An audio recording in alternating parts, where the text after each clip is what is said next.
तो इस कहानी के शुरू में हम एक प्रेग्नेंट लेडी को जंगल में भागते हुए देखते हैं। उसके पीछे 3 औरतें और एक डेडमैन लगा हुआ था। डेडमैन यानी एक भूत जो जल्द ही इस प्रेग्नेंट लेडी को पकड़ लेता है और ये लोग फिर उसे जंगल में बने एक हट में ले आते हैं, जहाँ ये तीनों औरतें इस प्रेग्नेंट लेडी के ऊपर कोई रिचुअल करती हैं और उसका पेट चीरते हुए उसके बच्चे को निकाल लेती हैं। हमें यहाँ बच्चे का शैडो देखने को मिलता है, जहाँ बच्चे के सर पे सींग थे और इससे हमें ये बात मालूम हुई कि वो बच्चा आम इंसान का बच्चा नहीं, वो एक शैतान था। सीन कट होकर प्रेजेंट में हमें लियो और रॉबिन को दिखाया जाता है। ये दोनों रॉबिन के ग्रैंडपा की घर आए हैं, जो कि जंगल के अंदर था।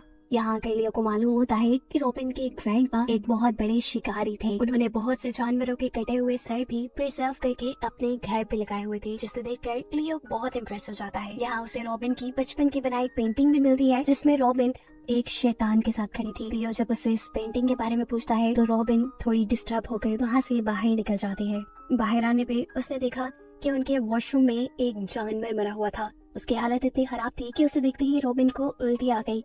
यहाँ लियो आकर उस जानवर को उठाकर दफना देता है। इसके बाद ये लोग दोबारा अपने घर के अंदर चले जाते हैं और अचानक से इन्हें गोलियां चलने की आवाजें आती हैं। लियो जब बाहर जाकर चेक करता है तो वहाँ एक हंटर था और ये हंटर था रॉबिन के ग्रैंडपा का फ्रेंड। इस हंटर का नाम था आर्थर और आर्थर के पास इस टाइम उसकी बेटी अमेलिया भी थी। आर्थर लियो को बताता है कि ये लोग शिकार करने निकले थे और इन्होंने आज काफी शिकार करना था, क्योंकि गुजरते दिनों के साथ मौसम बदल रहा था और सर्दियाँ आने वाली थी। सर्दियों में कोई भी शिकारी शिकार नहीं करता। सर्दियाँ आते ही इस जंगल में से काफी सारे जानवर गायब हो जाते हैं। जानवरों के साथ साथ काफी इंसान भी गायब होते इन्होंने देखे हैं। पिछले कई सालों में तो काफी सारे इंसान भी सर्दियों में गायब हो जाया करते हैं। गायब हुए इंसानों में से एक इंसान मिला भी था, लेकिन वो बहुत ज्यादा जख्मी था, खून में लथपथ, और उसकी थोड़ी ही देर बाद मौत हो गई। मरने से पहले उसने बताया था कि उसका ये हाल एक सींगों वाले आदमी ने किया है, जिसे यहाँ के लोग कर्ननोस कहते हैं। कर्ननोस को खतरनाक जगहों का गॉड भी माना जाता है, क्योंकि सर्दियाँ आते ही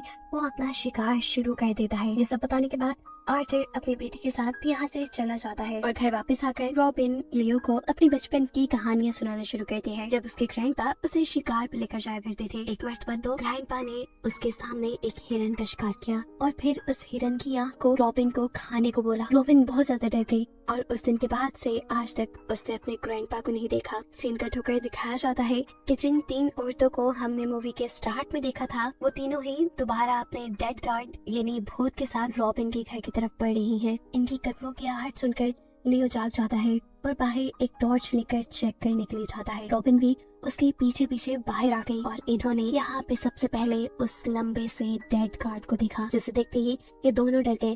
लेकिन लियो ने यहाँ हिम्मत उठाई और अपनी शॉटगन उठाते हुए उसके ऊपर हमला कर दिया। इस हमले का तो डेड गार्ड पे खास असर नहीं होता, लेकिन डेड गार्ड एक ही हमले से लियो को यहाँ बेहोश कर देता है। जिसके बाद जबरदस्ती ये तीनों औरतें रॉबिन को कोई अजीब सा लिक्विड पिलाती है, जिससे वो भी बेहोश हो जाती है। और जब उसको होश आया तो उसने अपने आप को एक पेड़ के साथ बंधा पाया। उसके सामने उसके हस्बैंड को भी बांधा गया था। यहाँ पर उसके ग्रैंडपा के दोस्त आर्थर और उसकी बेटी अमेलिया के साथ साथ 2 और लड़कियां भी थी, जो सबके साथ दरख्त के साथ बंधी हुई थी और इन्हें जरूर उन तीनों औरतों ने ही बांधा था। कुछ ही देर बाद हम देखते हैं कि वो तीनों औरतें दोबारा इनके पास आती हैं और इस मर्तबा उनके डेड गार्ड के हाथ में एक आदमी था। इनके करीब आते ही उनमें से एक औरत ने फ्रेंच लैंग्वेज में कुछ जादू करना शुरू कर दिया और फिर डेड गार्ड ने उनके सामने ही अपने हाथ में पकड़े हुए आदमी को नीचे गिराकर मार डाला, ऐसे जैसे वो किसी चीज की बलि दे रहे हो। आर्थर को फ्रेंच लैंग्वेज आती थी और इन सब को इंग्लिश में ट्रांसलेट करके बताता है कि ये तीनों औरतें इन सब लोगों को सैक्रिफाइस करने वाली हैं, वो भी कर्ननोस के लिए। इन लोगों के पूछने पर कि ये तीनों औरतें कौन है, उनमें से बड़ी औरत बताती है कि हम तीनों बहनें हैं। हम लोग इस फॉरेस्ट की और यहाँ के जानवरों की हिफाजत करते हैं और हम कर्ननोस की पूजा करते हैं। कर्ननोस हमारा गॉड है। उसने ही इंसानों को शिकार करना सिखाया था। कर्ननोस के पहले शिकार से ही यहाँ पे दुनिया में पेड़ लगने लगे थे। ये औरतें बताती है कि कर्ननोस अब दोबारा आएगा और यहाँ इन सब लोगों का शिकार करेगा। ये कहते ही वो सब लोगों को यहाँ से आजाद कर देती है और सब लोगों को जंगल में अलग-अलग डायरेक्शन में भागने को कहती है, क्योंकि कर्ननोस अपने भागते हुए शिकार को शिकार किया करता था। इन लोगों के पास भागने के अलावा कोई और रास्ता भी नहीं था। ये लोग इस जंगल से भी नहीं निकल सकते थे, क्योंकि ये जंगल बहुत बड़ा था। जंगल से बाहर सबसे करीबी गांव भी 3 दिन के फासले पे दूर था। ये लोग जब अलग-अलग हो जाते हैं तो आर्थर अपनी बेटी अमेलिया को ढूंढने लग जाता है, जबकि रॉबिन अपने हस्बैंड लियो को ढूंढने में लग गई थी। लेकिन यहाँ होता उल्टा है, आर्थर को लियो मिल जाता है जबकि रॉबिन को अमेलिया मिल जाती है। लियो आर्थर से यहाँ से बाहर जाने की बात करता है, लेकिन आर्थर बताता है ऐसा मुमकिन नहीं, क्योंकि यहाँ से बाहर निकलने में हमें 3 दिन लग जाएंगे और उससे पहले ही हमें भागता देखकर वो कॉर्नेलियस मार डालेगा।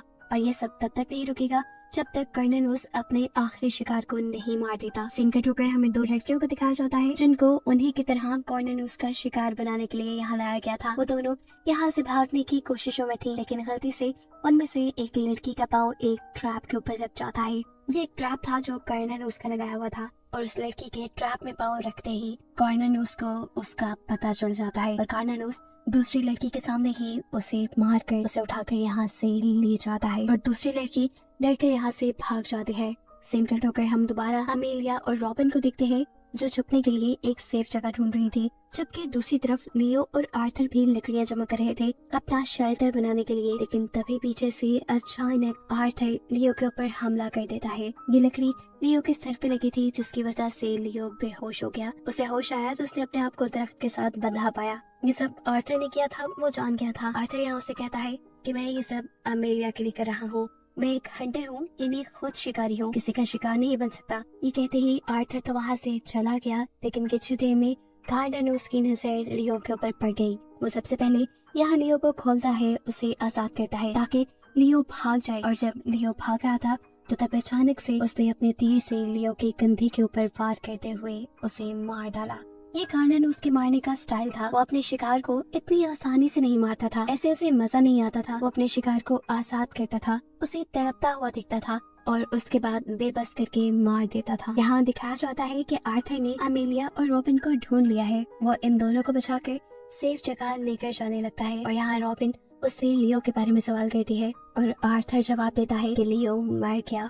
ये सुनकर रॉबिन जैसे टूट सी जाती है। उसे लग रहा था कि जरूर लियो को आर्थर नहीं मारा होगा, इसलिए वो आर्थर के ऊपर हमला कर देती है। लेकिन आर्थर अपने हाथ में पकड़ी हुई स्टिक से अपने आप को बचाकर उल्टा उसी के ऊपर हमला कर देता है। इससे पहले कि वो रॉबिन को जान से मार देता, अमेलिया अपने डैड को रोक देती है। इनकी इन्हीं बातों के दौरान रॉबिन देखती है कि उनके पीछे कॉर्नेलियस आ चुका है, जो कि आर्थर के ऊपर हमला कर चुका था। और यहाँ से मौका पाते ही रॉबिन अपनी जान बचाकर भाग चुकी थी। सीन कट होकर हम उन तीनों बहनों को देखते हैं जो कि जंगल में बने हुए हट के अंदर कोई रिचुअल कर रही थी और ऐसे हमें पता चला कि वो तीनों भी कोई इंसान नहीं बल्कि विचेस यानी जादूगरनियां हैं। अब यहाँ क्योंकि आर्थर को कॉर्नेलियस ने मार दिया था, इसलिए उसकी बेटी अमेलिया भी जान बचाकर वहाँ से भाग गई थी और अब वो जंगल में भागते हुए रॉबिन को ढूंढ रही थी। लेकिन तभी उसके सामने आ जाती है वो दूसरी लड़की, जिसको भी उन्हीं के साथ कॉर्नेलियस का शिकार बनाने के लिए बांध के रखा गया था। उस लड़की का पाँव गलती से एक ट्रैप के ऊपर लग जाता है और कॉर्नेलियस उसे भी पकड़ने के लिए यहाँ जाता है। उसे मरता हुआ अमेलिया अपनी नजरों के सामने देखती है और अमेलिया बचकर यहाँ से भाग जाती है। भागते हुए किस्मत से उसे रॉबिन में मिल गई। ये दोनों मिलकर यहाँ से भागने का रास्ता ढूंढने लग जाती है, लेकिन गलती से अमेलिया का पाँव एक ट्रैप के ऊपर लग जाता है, जिससे कॉर्नेलियस को उनके बारे में पता चल जाता है। कॉर्नेलियस से बचने के लिए ये लोग अक्लमंदी दिखाते हैं, यहाँ से भागते नहीं बल्कि इसी घास के अंदर छुप जाती है। इन्हें जब लगा कि कॉर्नेलियस इन्हें छोड़कर वहाँ से चला गया तो बड़े ही ध्यान से उड़ते हुए ये लोग जब यहाँ से दूर जाने लगे तो एकदम से कॉर्नेलियस ने अमेलिया के कंधे के ऊपर हमला कर दिया। रॉबिन अमेलिया की जान बचाने की कोशिश करती है, लेकिन इतने में कॉर्नेलियस उसके पास आकर उसका गला दबाते हुए उसे बेहोश कर देता है, जिसके बाद वो इन दोनों को उठाकर जंगल के दरमियान बनी उसी हट में ले जाता है जहाँ पर वो विचेस कोई रिचुअल कर रही थी, कोई जादू कर रही थी। इधर आकर वो इन सबसे कहता है कि अमेलिया को मरना होगा, जबकि रॉबिन जिंदा रहेगी और हमेशा के लिए मेरी गुलाम बन के रहेगी। और इस चीज का वादा रॉबिन के ग्रैंडपा से करके गए थे। असल में रॉबिन के ग्रैंडपा भी कॉर्नेलियस को अपना गॉड मानते थे, वो उसकी पूजा करते थे और उससे इतने ऑब्सेस्ड थे कि उन्होंने वादा कर लिया कि उनके खानदान में पैदा होने वाली पहली लड़की को वो कॉर्नेलियस के हवाले कर देंगे, उसे कॉर्नेलियस का सर्वेंट बना देंगे। लेकिन रॉबिन की जान बचाने के लिए उसके डैड उसे यहाँ से ले गए, लेकिन आज फाइनली वो दोबारा कॉर्नेलियस के हाथ लगी गई। और अब क्योंकि रॉबिन यहाँ वापस आ चुकी थी तो उसे अब कॉर्नेलियस की 3 प्रोटेक्टिव विचेस में से एक बनना था। ये कहते ही कार्नानूस यहाँ अपनी एक पुरानी खड़ी हुई विच को जान से मार देता है और ये देखकर यहाँ पर जो इन तीनों लेडीज का डेड गार्ड था वो कार्नानूस के ऊपर हमला कर देता है। उसके हमला करने के बाद इन दोनों के दरमियान में लड़ाई शुरू हो जाती है। अमेलिया यहाँ से भागने की कोशिश करती है लेकिन यहाँ खड़ी हुई एक विच उसे पकड़ लेती है और दूसरी विच रॉबिन के पेट में स्टैब कर देती है। इससे पहले कि ये विच पूरी तरह रॉबिन को मार देती, अमेलिया इस विच के कपड़ों में आग लगा देती है। ये देखते हुए दूसरी विच अमेलिया के ऊपर हमला करने ही वाली थी कि तभी अमेलिया यहाँ कार्नानूस का वेपन उठाकर उस विच के पेट में स्टैब करते हुए उसे मार डालती है। हम देखते हैं कि कार्नानूस भी डेड गार्ड से जीत कर यहाँ वापस आ चुका था। वो रॉबिन से कहता है कि अमेलिया को तो मरना होगा। जो बात सुनते ही रॉबिन अमेलिया को यहाँ से भाग जाने को कहती है और कार्नानूस के ही हथियार से अपना गला काट देती है। रॉबिन को मरता हुआ देखकर अब कार्नानूस भी रोने लगा था क्योंकि उसकी तीनों प्रोटेक्टर विचेस मारी गई थी और अब उसके लिए काम करने वाला, उसकी पूजा करने वाला कोई भी नहीं रहा था। वो बस यहाँ खड़ा दूर अमेलिया को भागता हुआ देखता रहता है। जिसके बाद सीन कट होकर हमें दिखाया जाता है कि अमेलिया खून से लथपथ जंगल में पड़ी थी। वो भी जिंदा थी जिसके ऊपर 3 शिकारियों की नजर पड़ जाती है और वो सही वक्त पे अमेलिया को रेस्क्यू करके अमेलिया की जान बचा लेते हैं। कहानी के आखिरी सीन में हमें बताया जाता है कि वो प्रेग्नेंट औरत जो मूवी के स्टार्ट में भाग रही थी उसी के जरिए इन तीनों विचेस ने कार्नानूस को पैदा किया था और अब क्योंकि तीनों विचेस मर गई थी इसीलिए कार्नानूस की कहानी भी यही खत्म।